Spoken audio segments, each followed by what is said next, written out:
Message হলো যে আমরা এক সময় কিন্তু আমাদের হিন্দু ভাইদের তাদের যখন এরকম পূজার সময় আমরা সংকট মনে করেছি যে কোনো ঝামেলা হতে পারে, আমরাই কিন্তু তাদের মন্দিরগুলো পাহারার ব্যবস্থা করেছি এবং সামাজিক সম্প্রীতি কীভাবে রক্ষা করা যায়, কোনো ধরনের বৈদেশিক, কোনো ধরনের দেশীয়, কোনো ধরনের সমস্যার সম্মুখীন রাষ্ট্র যেন না হয়, সেই বিষয়ে কিন্তু আমরা সর্বদাই সোচ্চার ছিলাম।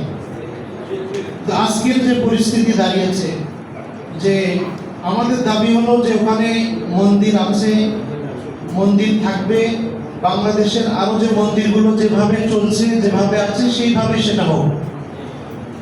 এখানে মন্দিরের বাইরে রিসোর্ট স্থাপন করে পৃথিবীর সবচেয়ে বড় মূর্তিটা এখানে স্থাপন করতে হবে, যেটা ভারতেও নেপালেও যেটা নেই, পৃথিবীর সবচেয়ে বড়টা এখানে করতে হবে। তো এটা একটা প্রশ্নের এখানে একটা জায়গা তৈরি হয়েছে। আর আমরা এর পিছনে আরো কিছু বিষয় আমরা দেখছি যে যিনি এটার উদ্ভাবক বা এটার কাজ করতেছেন তার ব্যাপারেও বিভিন্ন সময়ে নানান ধরনের প্রতারণার বিষয়গুলো এসেছে এবং বিভিন্ন সময় আইন শৃঙ্খলার হাতেও উনি বিভিন্ন অপরাধের কারণে গ্রেফতার হয়েছেন। তো আরো অনেকগুলো বিষয় এখানে সামনে এসেছে। বিশেষ করে গুরুত্বপূর্ণ যে বিষয়গুলো